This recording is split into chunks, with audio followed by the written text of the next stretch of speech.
Hai semuanya, balik lagi sama aku Deborah Siagian. Dan di sini aku akan ngebahas apa sih itu virtual memory. Nah, yang pertama kita tuh harus tahu virtual memory itu apa. Jadi, virtual memory adalah teknologi pada komputer yang membuat sistem bisa memperluas kapasitas RAM dengan menggunakan sebagian ruang penyimpanan atau hard disk atau SSD. Dengan kata lain, kalau RAM sedang penuh, komputer itu tidak langsung kehabisan memori, tapi komputer meminjam ruang dari penyimpanan agar programnya tetap bisa berjalan. Nah, untuk kesimpulannya, virtual memory itu adalah cadangan memori yang menggunakan sebagian ruang penyimpanan komputer ketika RAM penuh. Teknologi ini dibuat untuk komputer tetap bisa menjalankan banyak program meski kinerjanya bisa sedikit melambat. Tanpa virtual memory, komputer akan jauh lebih sering hang atau crash saat RAM tidak cukup. Nah, kita tuh harus tahu nih, apa aja yang mungkin bisa menjadi kelebihan virtual memory maupun kekurangannya. Untuk kelebihan virtual memory, yaitu yang pertama, memungkinkan komputer tetap berjalan walaupun RAM penuh. Walaupun sedikit melambat, namun komputer bisa tetap berjalan walaupun RAM-nya sedang penuh. Lalu yang kedua, mengurangi risiko aplikasi crash. Crash itu yang kayak keluar dalam penggunaan si aplikasi. Selanjutnya ada membantu multitasking.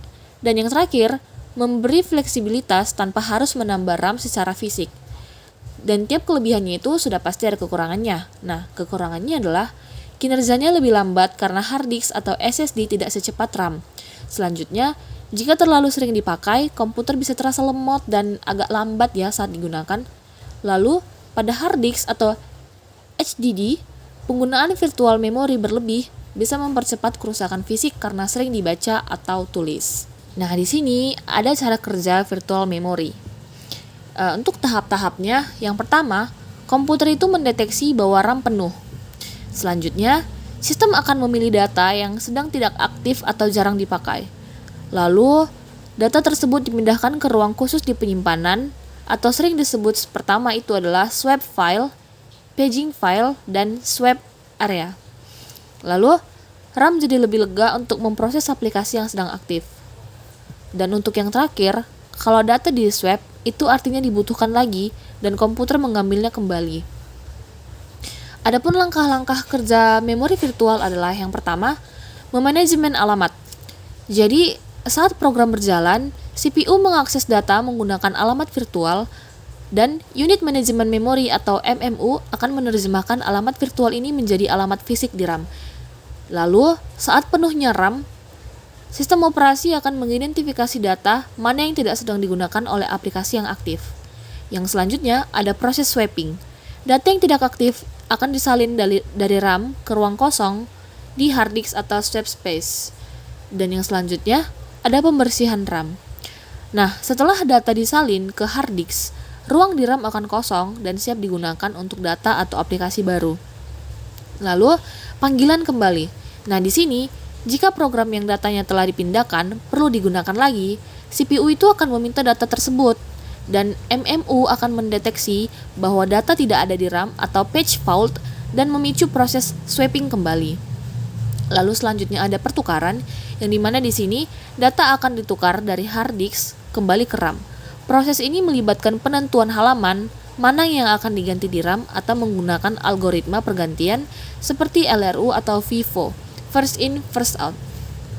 Lalu selanjutnya ada lanjut eksekusi. Setelah data berada di RAM, MMU akan mengarahkan CPU untuk melanjutkan eksekusi program. Nah, di sini kita tuh harus tahu virtual memory itu terjadi karena apa. Nah, di sini aku akan mengasih tahu beberapa hal yang mempengaruhi sehingga virtual memory dapat terjadi. Yang pertama, program yang dibuka terlalu banyak. Jadi semakin banyak aplikasi atau tab browser yang kita buka, maka semakin besar RAM yang akan dibutuhkan. Nah, kalau RAM-nya sudah penuh, komputer kita itu akan terpaksa memakai virtual memory atau meminjam memori dari cadangan yang ada di komputer kita. Nah, yang kedua, itu ada aplikasi yang digunakan butuh memori besar. Misalnya nih, kita tuh punya komputer di mana RAM penyimpanannya hanya 4 GB. Lalu kita menggunakan game berat, contohnya kita mendownload GTA 5 yang dimana itu membutuhkan ruang penyimpanan yang sangat amat besar. dan dia dipaksakan digunakan di dalam komputer kita yang dimana memorinya itu kecil, maka akan terjadi penghabisan RAM yang cepat dan menyebabkan deadlock ataupun komputer kita crash maupun hang. Yang selanjutnya, manajemen memori sistem operasi. Jadi Windows, Linux, dan Mac OS punya mekanisme otomatis dan secara langsung saat RAM mendekati batas, jadi RAM-nya akan memindahkan data yang jarang dipakai ke penyimpanan yang itu kita sebut tadi swap atau paging.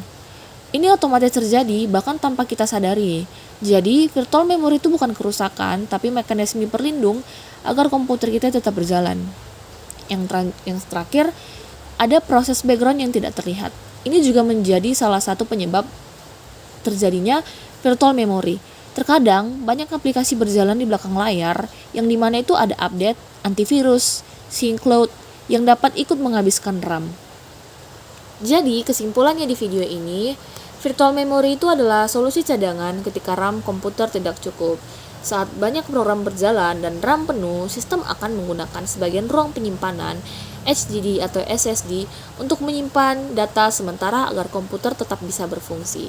Dengan virtual memory, komputer tidak cepat crash meski kehabisan RAM, kamu tetap bisa multitasking walau mungkin terasa lebih lambat, dan selanjutnya, sistem dapat mengatur memori dengan lebih fleksibel. Namun, karena kecepatan penyimpanan lebih lambat dari RAM, penggunaan virtual memory terlalu sering bisa membuat komputer terasa lemot. Sekian dari aku, terima kasih guys, dadah, sampai jumpa di video selanjutnya.